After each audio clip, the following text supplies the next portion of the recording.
Okay, hello everyone. Let's talk about chapter 8, and this will complete this week's discussion with reference to the two chapters in our week. And in this chapter, we're going to talk about the strategy in the global environment. In this chapter, some of our learning objectives that we're interested in today deals with understanding the process of globalization. What's the impact to a company's strategy? What are some of the motives for expanding internationally? What are the different strategies that companies can use to compete in the global marketplace and expand the pros and cons of the different modes of entering foreign markets? And this chapter begins with a discussion of the changes in the global competitive environment and discusses some of the models again that managers can use for analyzing those particular markets.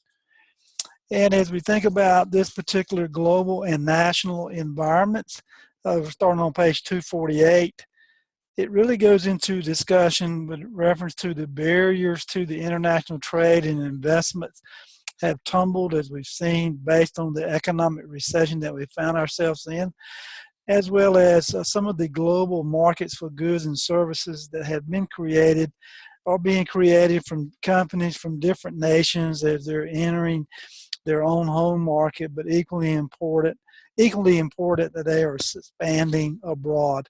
Not only us, but other countries coming here. And rivalry simply cannot be understood merely in terms of what's happening within a country's borders of its nations. And a manager today has got to understand and consider how globalization is impacting their environment in the countries in which they operate, and what strategies that they're going to have to adopt in order to improve their market or their profitability. And this discussion really begins with the globalization of production and markets. And it's really about globalization of production and how companies can take advantage of that to lower barriers to international trade and their investments as they invest in different parts of countries around the world. And as a result of this investment, it allows them to take advantage of national differences in cost and quality and the factors of productions such as labor, land, energy, capital, which hopefully allows them to lower their overall cost structures while boosting profitability, which again is all about profits for a for-profit organization. And this trend towards globalization of product and production and markets has several important implications for competitions within the industry. And the first one being that industry boundaries no longer stop at national borders. And managers, again, they got to analyze not only what they're doing in their home market, but how their entry into foreign markets and the foreign competitors that they're going to have to deal with. And this shift from national to global markets has intensified, and the competitive rivalry in many industries have increased. And finally, globalization has created opportunities for companies to grow outside of their national markets, and we really have become a global marketplace. And if you recall from one of the very beginning courses in your program, the iPencil video, and how dependent upon we are of other nations, in essence, that no one nation has all the natural resources nor the capabilities to produce everything that we need. And if you look at our trade deficit here in the United States, you see where we are absolutely dependent upon other nations to provide services and goods or goods for our citizenry.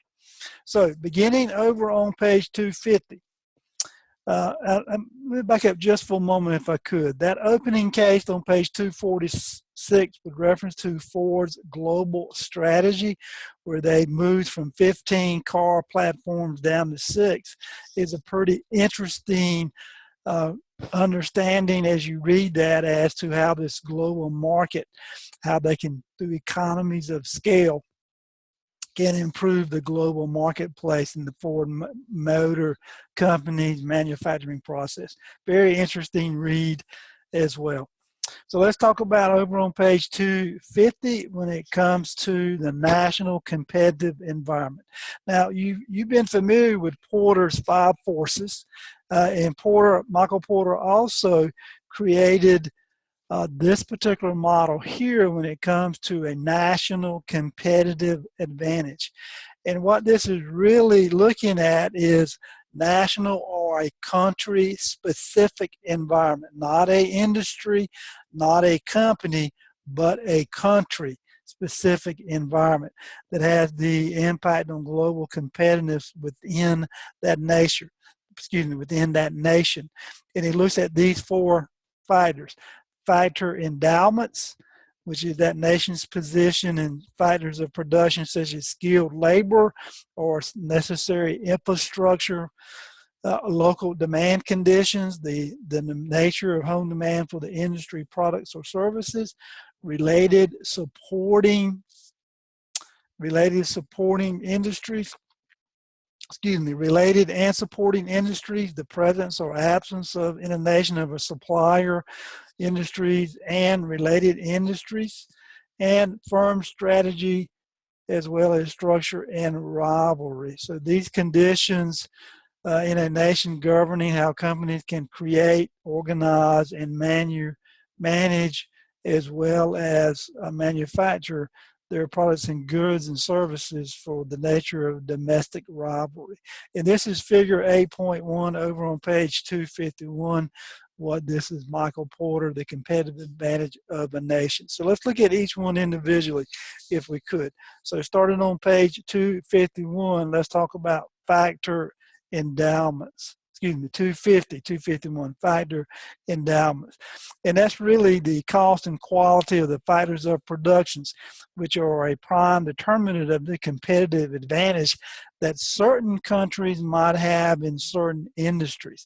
And certainly those factors include land, labor, capital, raw materials, advanced factors such as technological know-how, managerial sophistication, and physical infrastructure.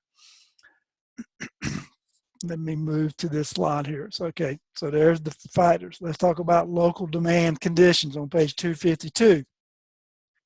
And this is where companies are typically most sensitive to the needs of their closest customers.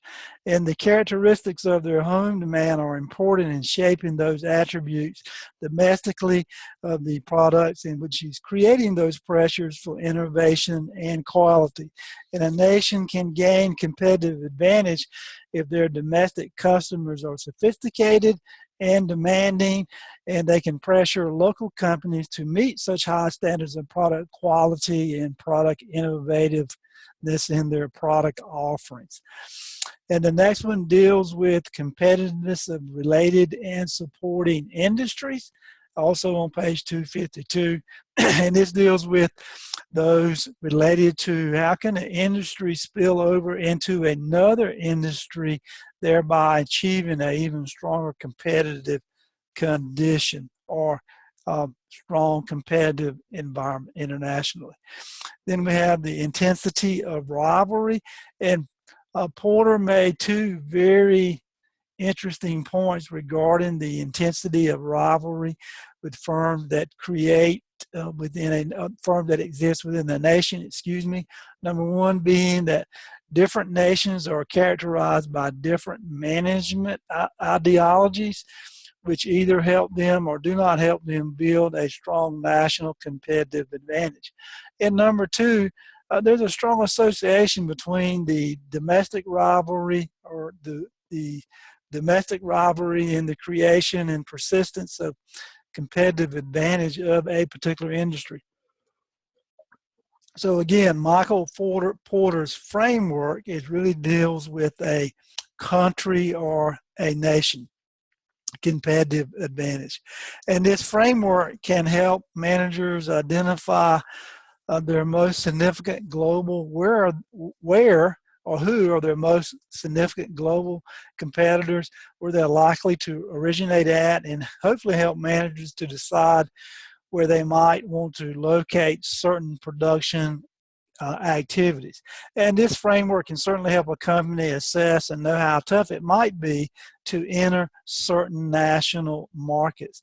And if a nation has a competitive advantage in certain industries, it might be challenging for some foreigners to enter into those particular industries. So let's talk about increasing profitability and profit through global expansion over on page 253, if we could. And this deals with, at the most basic level, that global expansion increases the size of the market in which a company is competing, thereby boosting profit growth. And that's what it's all about. How can I increase my market share to sell more goods and services so that I can have the potential to increase my profit? And global expansion offers opportunities for reducing cost structure through differentiation, also providing profitability, or boosting profit, having the potential to have the potential to boost profits. And that reducing that cost structure, again, one of the greatest assets that every company has on their liability sheets and their balance sheets are you and I. We're their greatest asset, but we're also the highest cost. And one way in which a company can reduce costs is obviously through offshoring, going to another country where they can manufacture goods at a much lower labor rate is one of the major contributors why some businesses will offshore. So as a company is looking at expanding its market through leveraging its products, they can increase its growth rate by taking these goods or services developed at home and sell them internationally. And this is called, this is what many multinational companies do. And it's based not just on the goods or the services, it's based on the goods and services that they will sell in foreign nations, but equally important, the distinctive competencies or the unique skills that they offer that underlies the production and marketing of those goods and services as well.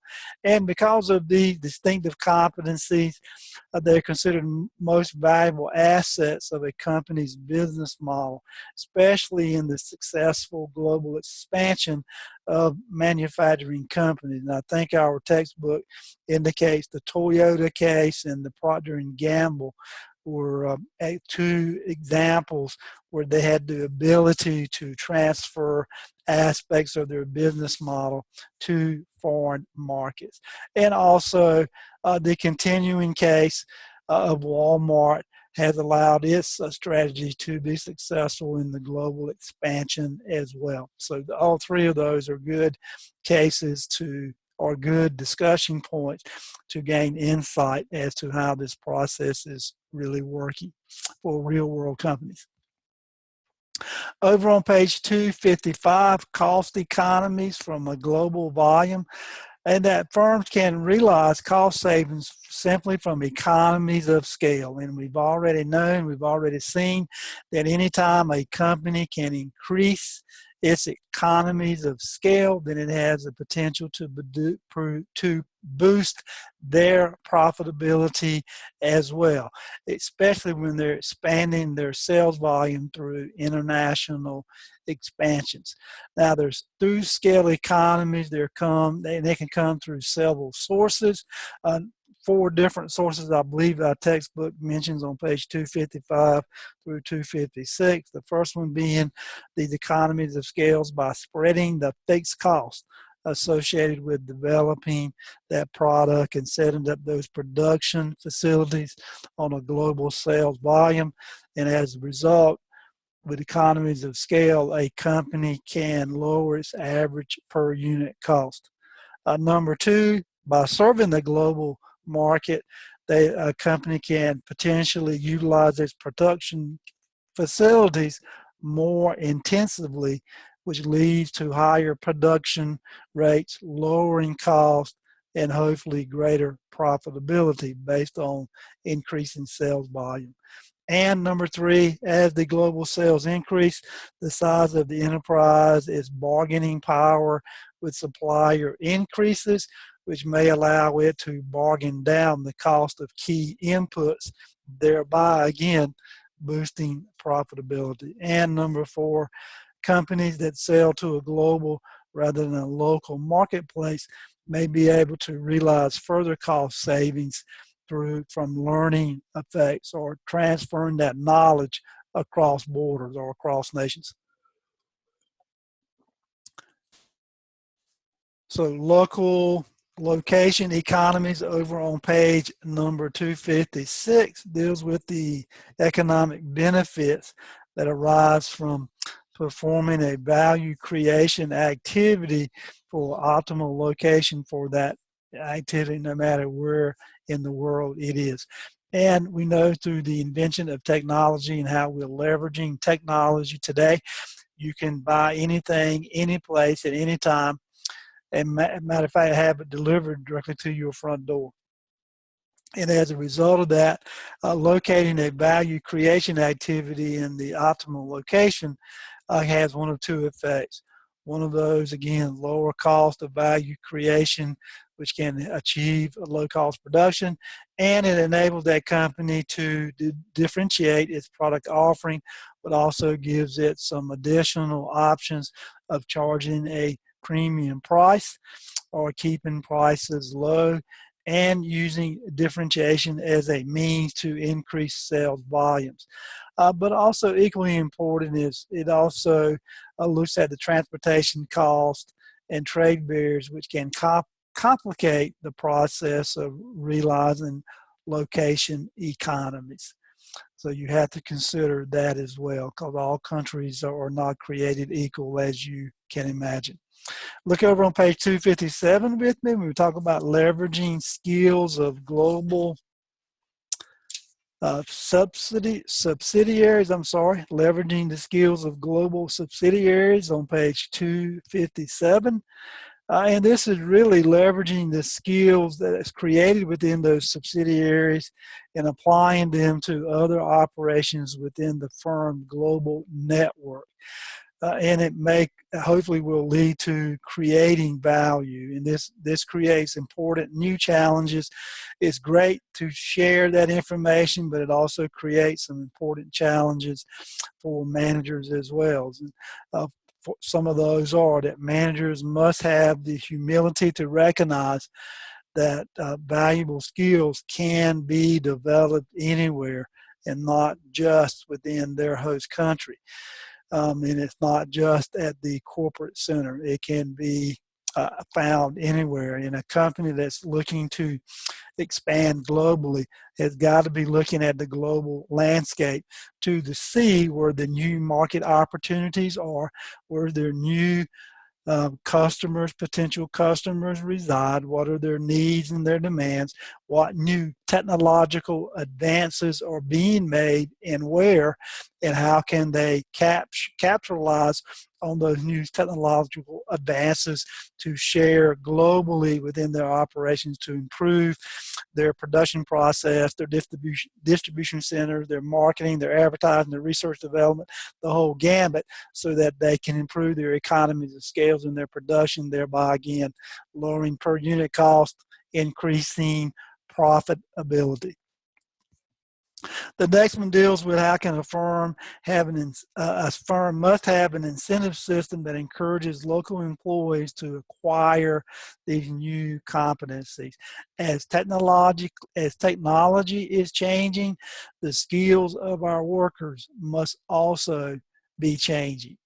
The workplace of today's workplace is not the same workplace it was 5 years ago. It is constantly changing, and this is where employees have got to stay abreast of the latest technology through a company that's got to have a good human resource training and development process and programs so that their employees are the most skilled that they can possibly be. Also, managers must be able to identify what new skills that are lacking and what new skills that they need to create in that new subsidiary so that subsidiary can become profitable. And finally, managers need to act as facilitators in helping transfer those valuable skills within that company, within that firm, no matter where they may be found. Now, obviously doing all this, when you talk about different cultures, different language barriers, different customs, different governmental regulations, all of that, work ethics, all of that's got to be considered when you think about leveraging these global subsidiaries or leveraging that. So over on page 258, when we talk about cost pressures and local responsiveness, let's look at the two types of competitive pressures: pressures for cost reductions and pressures to be locally responsive. And this results in these competitive pressures just may place a conflicting demands on any company. Trying to respond to the pressures for cost reduction requires a company to attempt to minimize its per unit cost. And one way to accomplish this is that a company must base its productive activity at the most favorable low-cost location, no matter where it's at. Say, for an example, Harley-Davidson Harley-Davidson is trying to expand in the Southeast Asian market. Well, one of the things that they haven't done yet, but I think that they will probably have to be looking at from a strategic standpoint, and they probably already are, is how can they transfer some of their manufacturing capabilities, which will give them a lower cost structure, obviously lower their transportation cost if they can have some manufacturing capabilities within that particular region of the world instead of everything being made here in the United States. So that's an example of a company that's looking at this as well.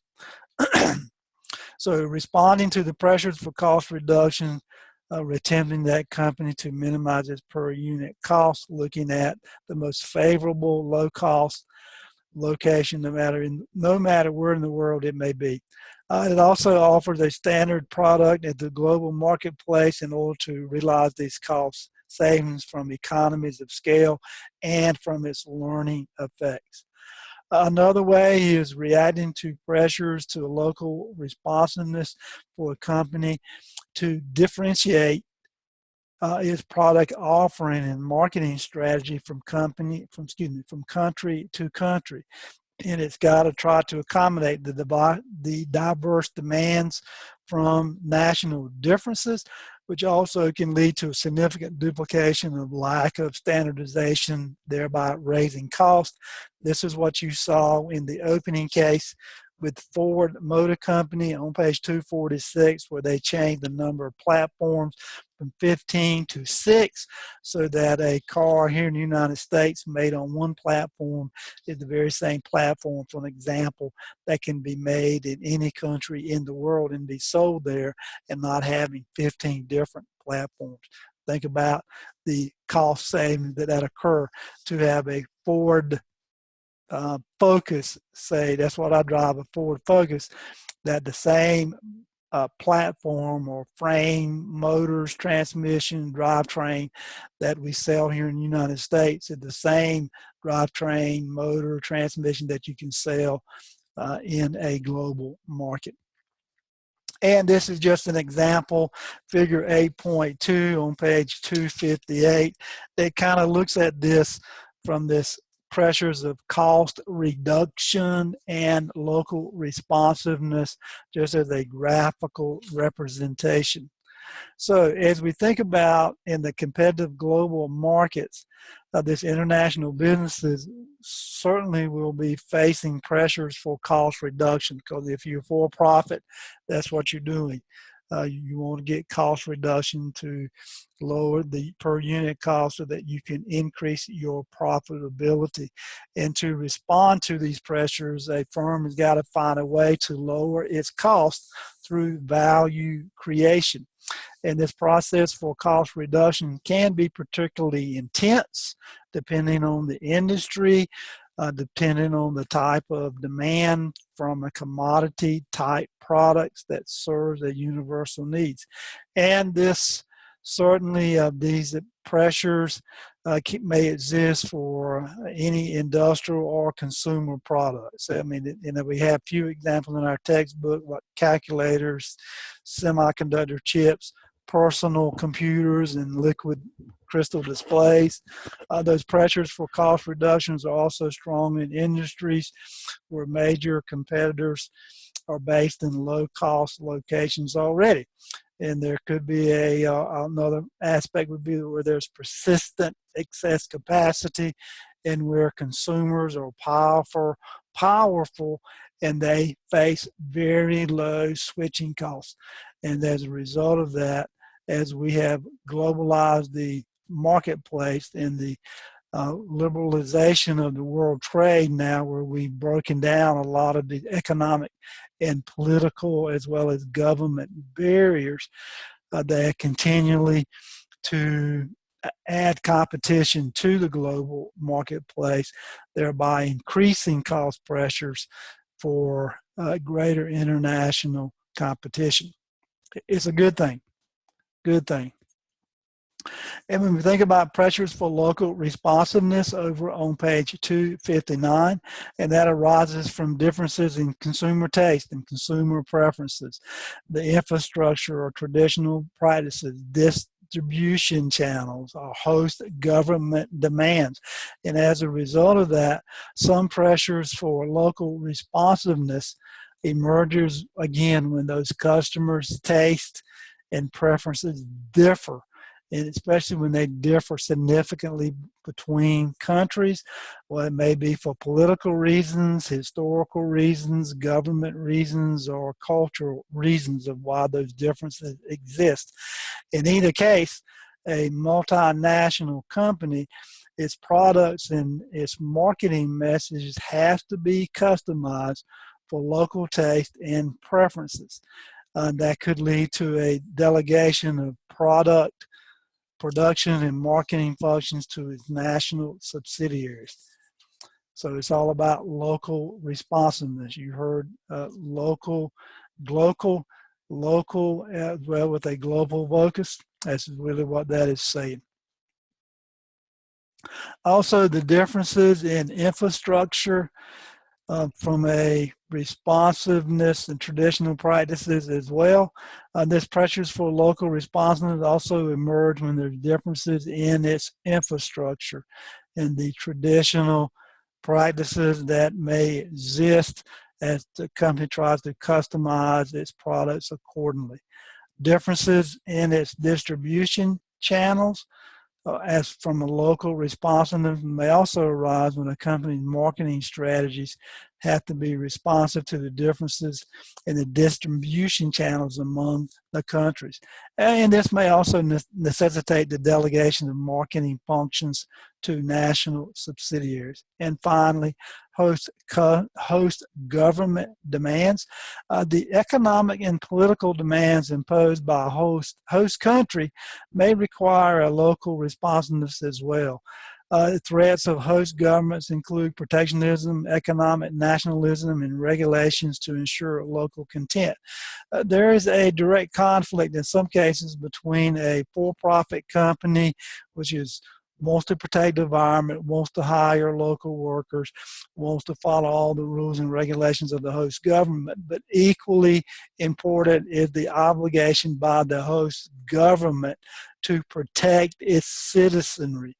And as a result of that, that may create some natural conflict between a host government and for a for-profit business trying to enter into that particular country. The four basic strategies that is discussed in our textbook over on page 262, this particular figure 8.3, kind of list out those four from a graphical standpoint. giving you pressure for local responsiveness compared to pressure for cost reduction. Could be a global standardization strategy, a localization strategy, a transnational strategy, and an international strategy. And you probably covered some of this in your undergraduate degrees when if you took any business type courses. So let's break down each one a little bit further if we could. So as we talk about the international strategy first, the international strategy is, and it's possible to identify a multinational company that finds itself in the fortunate position of being confronted with low cost pressures and low pressures for local responsiveness, and they're trying to sell their product that serves a universal type need. And because they do not face a lot of competition, they're not confronted with pressures to reduce their cost structure. And as a result of not having this pressure to produce or to change their product offering, they typically will serve a universal need, kind of like one size fits all. So they're not confronted with cost pressures. In our textbook, they give us the example of Xerox company, which followed a development pattern. They built their international operations. They tried to create value by transferring the differentiated product offerings developed at homes to the new markets. And as a result of that, this centralized product development worked well at home, but didn't work quite as well as they had hoped internationally. But that was an example offered in our textbook. The next one was a globalization strategy, which focuses on increasing profitability by reaping the cost reductions from the from the economies of scale and location economies. And this one more so than the international strategy, where a company is trying to expand. This global standardization strategy really is about a standardized product worldwide, so that the focus is on reaping the economies of scale. So this is really the one size fits all. This is kind of like the Henry Ford model of auto manufacturing back in the early 1900s. You can have any color you want as long as it's black. You can, so they only built one car. But this is where a company is trying to implement a global standardization. Their product, their production, their marketing, their research and development are pursuing that. The global strategy is really looking at a few concentrated markets where they're not trying to customize their products and their market strategy to local conditions, because customization raises cost. So they're looking at a standard product worldwide so they can reap the cost of their economies of scale, and they use their cost advantages through that economy of scale to support aggressive pricing. The most appropriate discussion is when cost pressures are strong, when there are pressures for cost reductions, but there's minimal demand for local responsiveness. And this really prevails in many industrial goods industries, but not so common in consumer goods. The next strategy deals with a localization strategy, and it focuses on increasing profitability by customizing the company's goods or services so that it really matches the preferences and taste, customer desires of that national market. And this localization strategy is most appropriate when there are substantial differences across nations regarded to customer tastes and preferences, and where the cost pressures are not too intense. However, there will be some duplications of functions, and smaller production runs limit the ability of the company to really capture the economies of scale through mass producing a standardized products.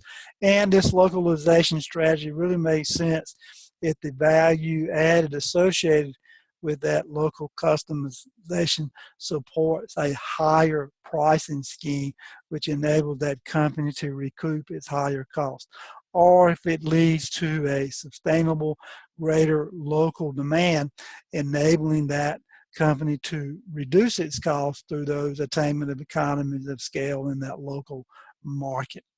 And finally, the last strategy is a transnational strategy, where a business model is trying to achieve low cost as well as differentiating its products across global markets. So it really is a fostering of a flow of skills between different subsidiaries in a company's global network of operations. And this is probably the strategy that a lot of companies are trying to do today as a result of the globalization of our markets, the borderless market economy that we find ourselves in, as well as the varying taste and demands of its local consumers in a global market.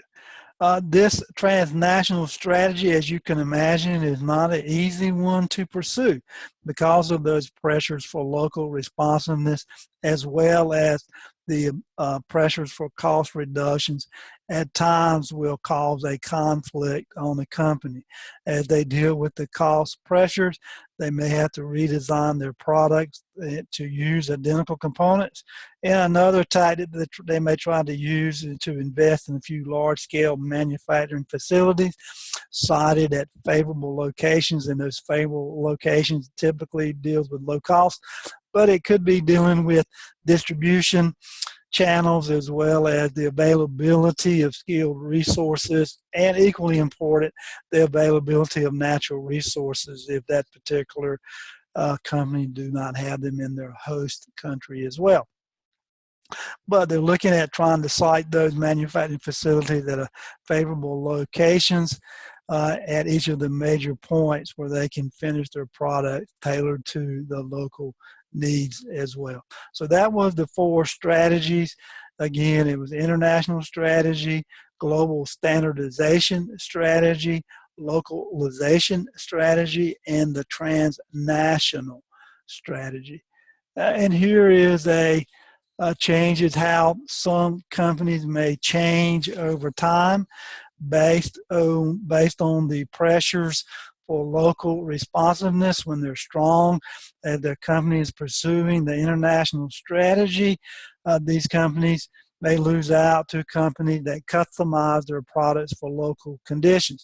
However, because some companies may duplicate their manufacturing facilities, international companies may suffer from high operating costs, and as an international strategy may not be viable in the long term.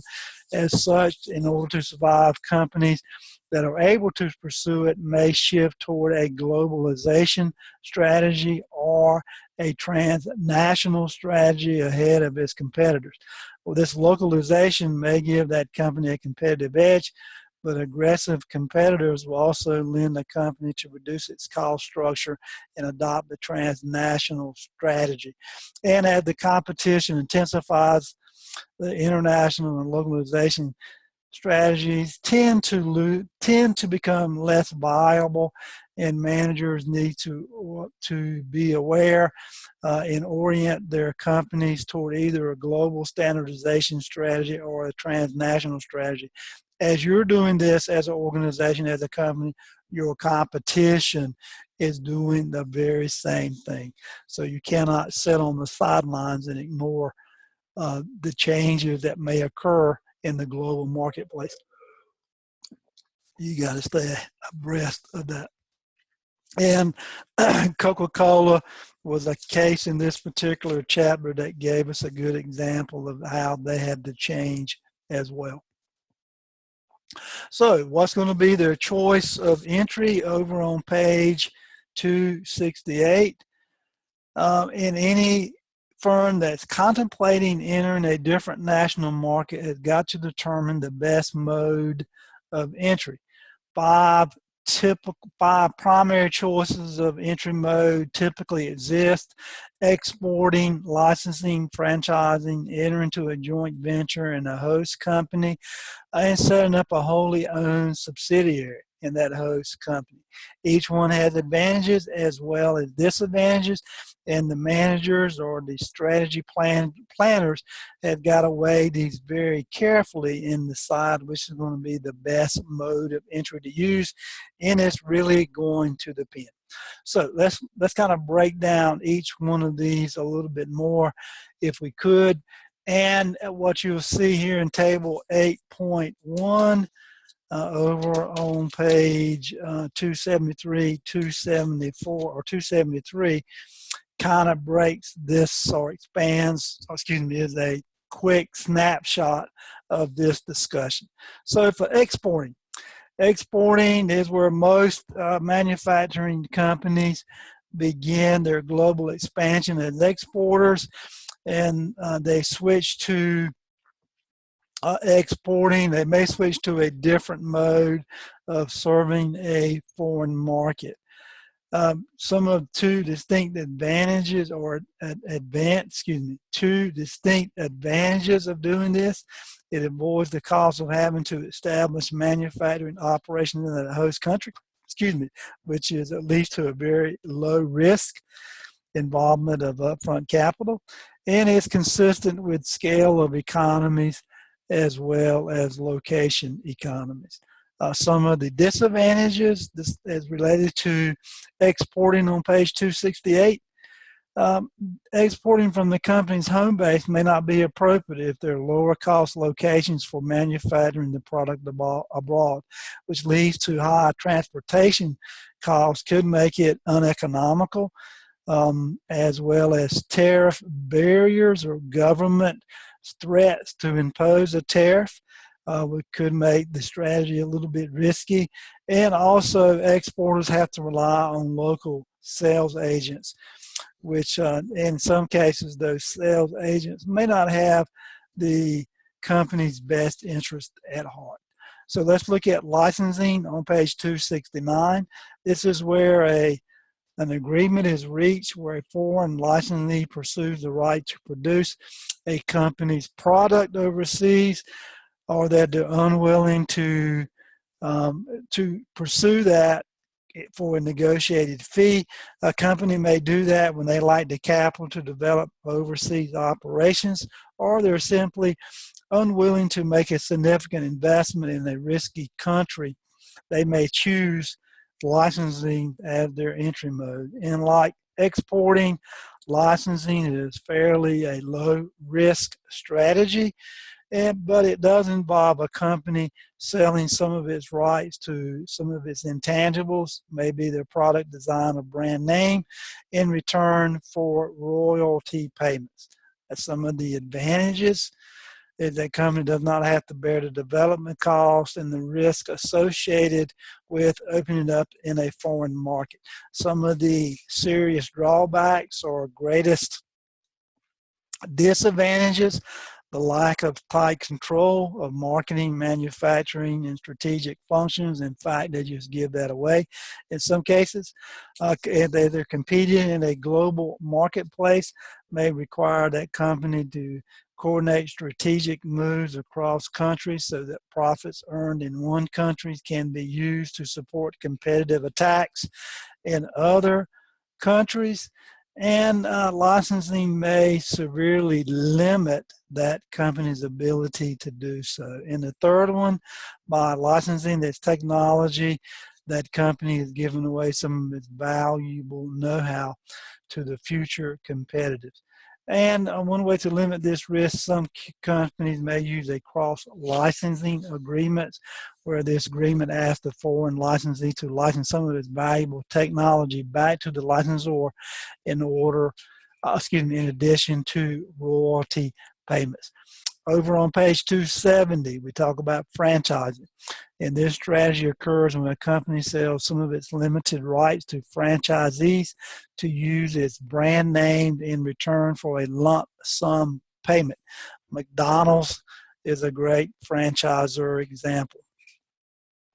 Franchising involves the sale of intangible assets, but also typically imposes strict rules on that franchisee.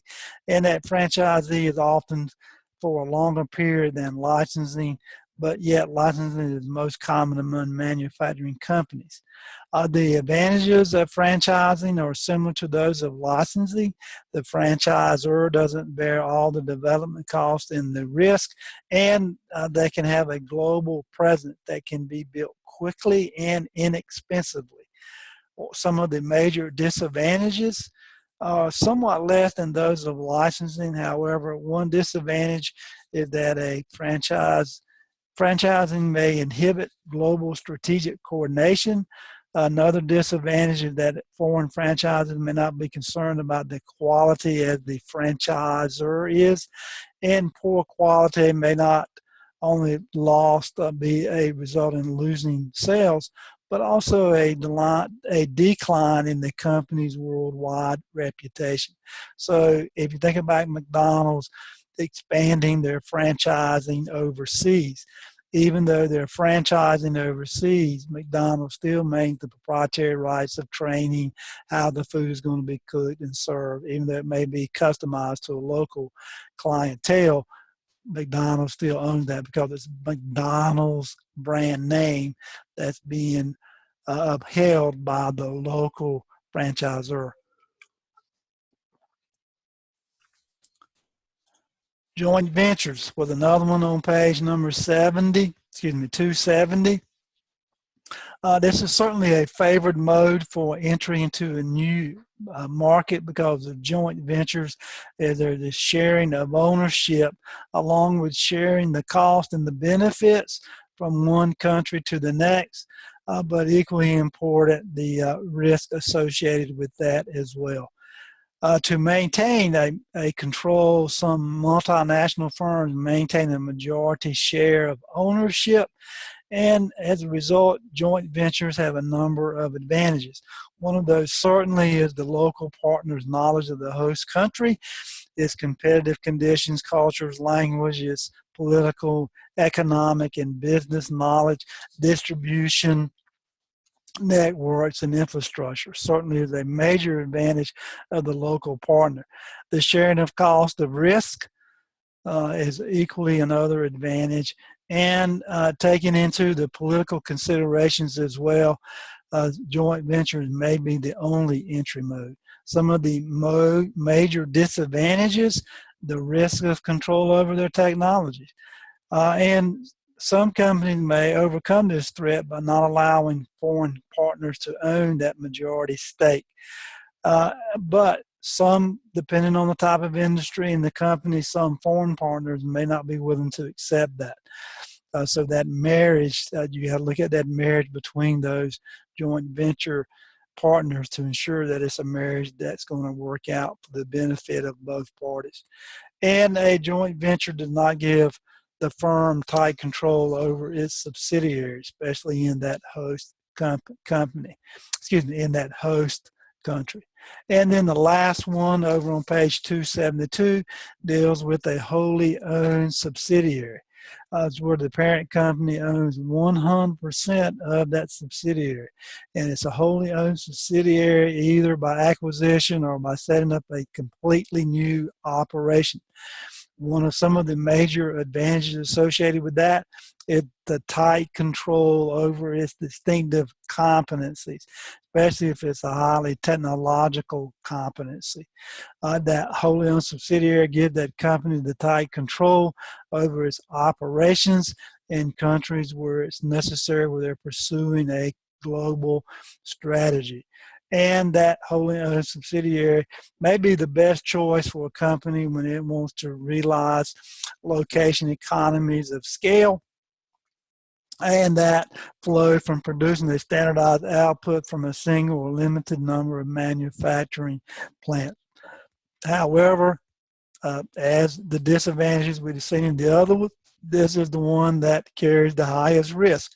It's the most costly serving the foreign market, and where that company takes this approach, they are bearing all the cost and all the risk of success and or failure in setting up overseas operations. One way to overcome this is through acquisition rather than setting up a new operation, even though it could be a wholly owned subsidiary. Acquiring the assets, the distribution, the market, the manufacturing capabilities, maintaining the key leadership of that acquisition could be a strategy that could be adopted for a company to go into a wholly owned subsidiary. They still have all the risk, but yet they're minimizing those risks by having a company, by acquiring a company that's already established, not having to create a brand new market, so to speak. So again, this is on table 8.1, page 273, that we talked about these different type of advantages and disadvantages of these entry modes. So now let's talk about the distinctive competencies and the entry mode over on page 274. When a company is willing to expand internationally to earn greater profits from their differentiated product offerings, they may be looking at competitors that lack comparable products. And as a result of that, pursuing this international strategy, the optimal mode of entry for such company really depends on the degree of what's going to be their distinctive competencies. And if a company's competitive advantage comes from its distinctive competencies, then its control of its proprietary technological know-how, licensing joint ventures should be avoided to minimize those possible risk of losing control of that company, especially if it's a high-tech company. Probably one of the best ways that they could do that is consider setting up their own operations in order to profit from their distinctive competency and technological know-how. Certainly we know that that in today's global environment, cyber terrorism, cyber attacks, the stealing of company proprietary information, as well as consumer personal information, is of major concerns. So is there a hard and fast rule for which strategy is going to be the best? Probably not. It's really going to depend on the company, what they're offering, what pressures they are facing, what would be their advantages and disadvantages. This is where the planning and the strategist has got to come together in this strategic planning process to truly understand how that is going to work for that particular organization or for that particular company. Over on page 274. When we talk about pressures for cost reduction, the greater the pressures for cost reductions, the more companies should pursue some combination of exporting as well as wholly owned subsidiaries by manufacturing in some of these locations where the factors are optimal. Then exporting to the rest of the world. The company may also have the opportunity to realize location economies and substantial scale economies as well. And wholly owned subsidiaries certainly are preferable to joint ventures when that gives the company tighter control over their marketing, increasing coordination, allowing the profits to be generated from one market to be used in another one to offset some of those competitive pressures if they exist in that expansion.